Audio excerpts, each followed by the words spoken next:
काली तारा महाविद्या षोडशी भुवनेश्वरी भैरवी छिन्न मस्ता च विद्या धुमावती तथा बगला मुखी सिद्ध विद्या। ये माता रानी सिद्ध विद्या है, इनमें ये पूरी विद्याएं आ जाती है।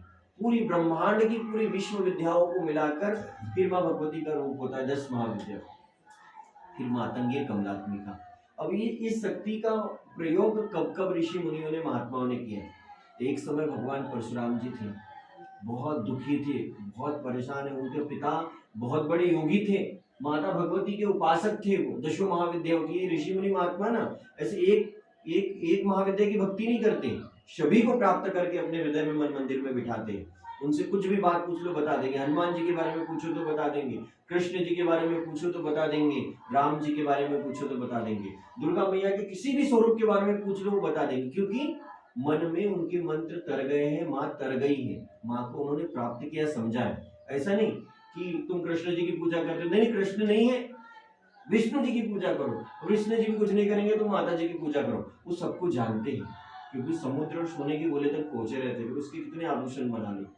तो परशुराम जी बहुत निराश हताश हुए और सहस्त्र अर्जुन के पास क्या थी, सहस्त्र भुजाएं। दत्तात्रेय भगवान की साधना उपासना करने कि उन्होंने सहस्त्र भुजाओं का वरदान कर लिया, तो उनकी सहस्त्र भुजाओं को काट नहीं पा रहे थे, लड़ नहीं पा रहे थे, बहुत रोए, बहुत परेशान हुए। वो टीवी में देखोगे ना, बहुत लोग लड़ते रहे वो।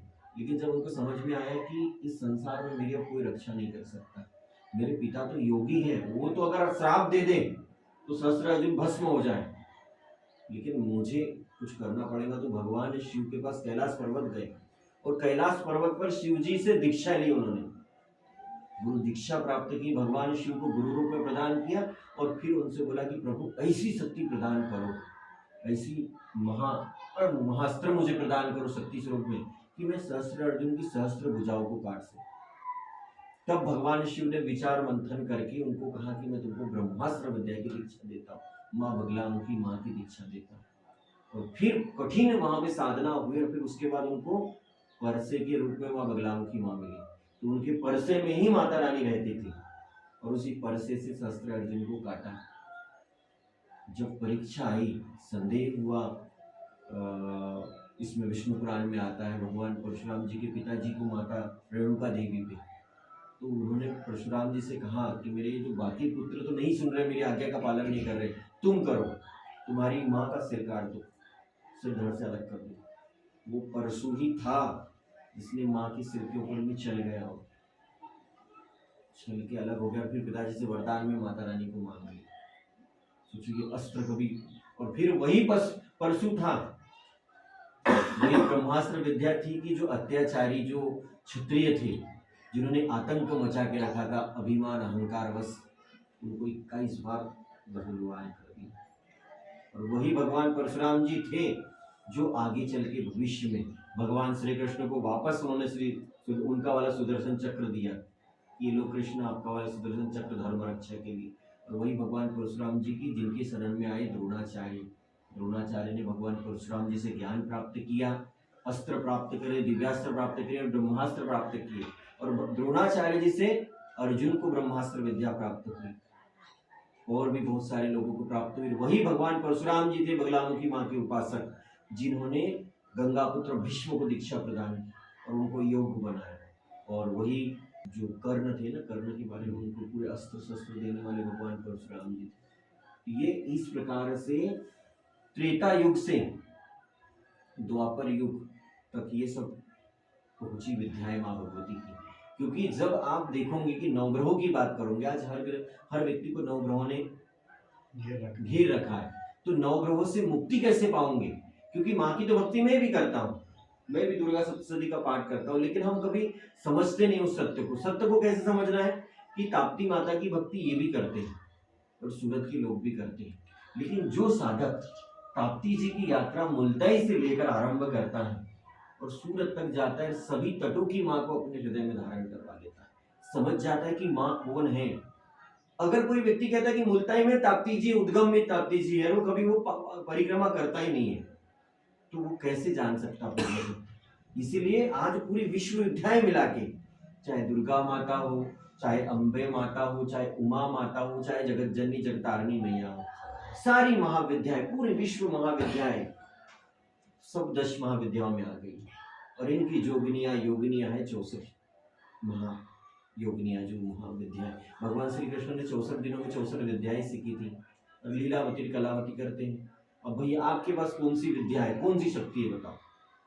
आपके पास गाने की कला है, उससे लीला करते हो, स्टेज पे गए, अम्बे तू है जगदम्बे काली जय दुर्गे खप्पर वाली, और उसी से माता रानी थोड़ा हमारा आजीवन भी चलता है और माँ की भक्ति भी हो जाती है। ये आपके पास कला है। इसी प्रकार से 9 ग्रहों को जो रोकने की जो महाशक्ति है वह माँ भगवती की कृपा से मिलती है। मारण मोहन वशीकरण उच्चाटन। मारण किसका करना है कि माँ भगवती मेरे मन मंदिर में जो दुर्व्यवहार है, दुराचार है, उसको खत्म करो। वशीकरण का उपयोग, वशीकरण का हमको आवश्यकता पड़ती है।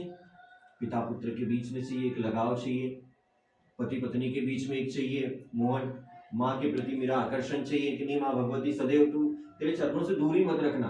अगर गलती से अगर उच्चाटन हो जाए, कई बार कहते नहीं कि माता जी की खूब भक्ति करता था, पता नहीं फिर क्या हो गया। तो ये माँ भगवती है। इस भगवती की पूजा आराधना इस संसार में सिर्फ प्रलय काल में की जाती है। जब पूरा प्रलय बचा हो तब जाकर इनकी उपासना करना। निकुंबला देवी स्वयं माँ बगलामुखी माता जी जो बैतूल में विराजी है, अगर उसका यज्ञ सफल हो जाता मेघनाथ का, तो उस यज्ञ का महाभारत पे बहुत बड़ा प्रभाव पड़ता। भगवान राम जी के हाथ में जो विद्या थी वो विद्या स्वयं ब्रह्मास्त्र थी। एक ही गया उसने काम कर गया। भगवान राम जी माँ तारा की भी उपासक थे, उनकी शक्ति थी माँ तारा भगवती। और आपको पता होगा कि रावण ने भी तारा माता की दूसरी पद्धति से सिद्धि प्राप्त कर ली। और कहते हैं कि धीरे धीरे सत्य थोड़ा सा कमजोर था, बढ़ते गया।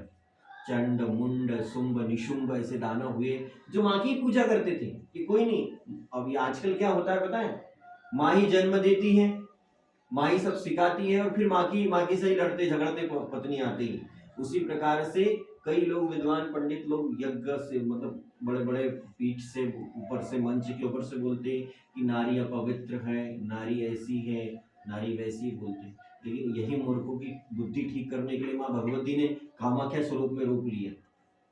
अबे अब तो तुम्हारी पूरे जगत की माँ मासिक धर्म में है ना, पर इसको भी इग्नोर करो तुम। ये समझाने के लिए कि बेटा सीवर शक्ति अलग नहीं है, ये चने के जैसे है, दाल बन जाती या फिर चना बन जाएगा पूरा। इसको समझने की नारी कभी अपवित्र नहीं। जिस माँ ने तुमको जन्म दिया, जिस माँ ने तुमको कोख में रखा, वो माँ कैसे अपवित्र हो सकती है? उस माँ के लिए तुम्हारे वो माँ कैसे सत्संग नहीं बता सकती? जिन्होंने सत्संग का अर्थ ही नहीं जाना, वो स्टेज पे बैठकर वो जय श्री राम और भगवान राम 14 वर्ष नंगे पांव घूमते रहे, ये वीआईपी और थार में घूम रहे, वो एरोप्लेन से घूम रहे। बताओ मुझे, उस नारी के प्रति जब ऐसे आप शब्द कहते थे, ये शुंभ निशुंभ के तो यही भ्रम हो गया था। तो मैया ने फिर दिखाया, शिव जी का खत्म नहीं कर सकते इनको, शिव जी तत्काल कर, लेकिन देवी ये तुम्हारी शक्ति को ललकार है, मेरी शक्ति को ललकार है, तो मेरी शक्ति जिनका वध करेंगे। जब आगे बढ़ते गए दैत्य लोग, इसमें एक सृष्टि का विकास भी हुआ। जैसे अनुबम परमाणुबम, ये राक्षस लोग क्या करते थे पता है? तप करते रहते थे, बैठ गए तो 2-2 साल 10-10 साल कई युग तक तपस्या करते रहते थे।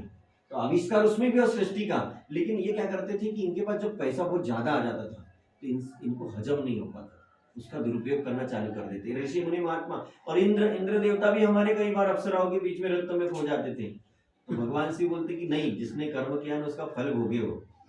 तो बोलते कि नहीं अब तुम आक्रमण करो। भगवान शिव तो सबके माता पिता है, दोनों बच्चों के माता पिता है, दैत्य के दानव भी। इसलिए उन्होंने 2 तरफ गुरु बना दिए। दैत्य गुरु शुक्राचार्य को मृत संजीवनी दे दी कि तू बार बार इनको जीवित कर, और इनको बोल दिया कि तुम बार बार तप करो, क्योंकि सत्य के मार्ग से न भटके व्यक्ति। और माता रानी का फिर एक जो उनका जो धुमावती स्वरूप था, धुमावती के बाद में माँ बगलामुखी माँ का अवतरण हुआ। तो दिक्कत ऐसी परिस्थिति क्या हुई कि जब एक और राक्षस का जन्म हुआ, और उस राक्षस ने क्या किया, ब्रह्मांडी बवंडर उत्पन्न करना चालू कर दिया, पूरे ब्रह्मांड को ध्वस्त कर रहा था। वो तूफान आ गया था इस संसार में, महाप्रलय तूफान आ गया। भगवान विष्णु जी ने, ब्रह्मा जी ने रोकने की कोशिश की उस बवंडर को, लेकिन नाकाम रहे, परेशान हो गए, थक गए। तब भगवान शिव के पास गए और शिव जी से प्रार्थना करने लगे कि प्रभु ये संसार कष्ट में है, इस संसार की रक्षा कैसे होंगी आप बताओ। तो बोले कि माँ शक्ति स्वयं अवतार लेंगी, आप एक काम करो, आप माँ की भगवती की उपासना करो। तो भगवान श्री विष्णु नारायण जी सौराष्ट्र के काठियावाड़ में हरिद्रा सरोवर जो हल्दी के कलर का था, वहां जाकर कठोर साधना आरंभ की। कहते हैं कि भगवान विष्णु जी के साथ भगवान ब्रह्मा जी भी साधना में लीन थे, और वही जगत जननी माँ भगवती त्रिपुर सुंदरी महामाया बगलामुखी स्वरूप में उस हल्दी के वहां से जल क्रीड़ा करते हुए प्रकट हुई माँ भगवती।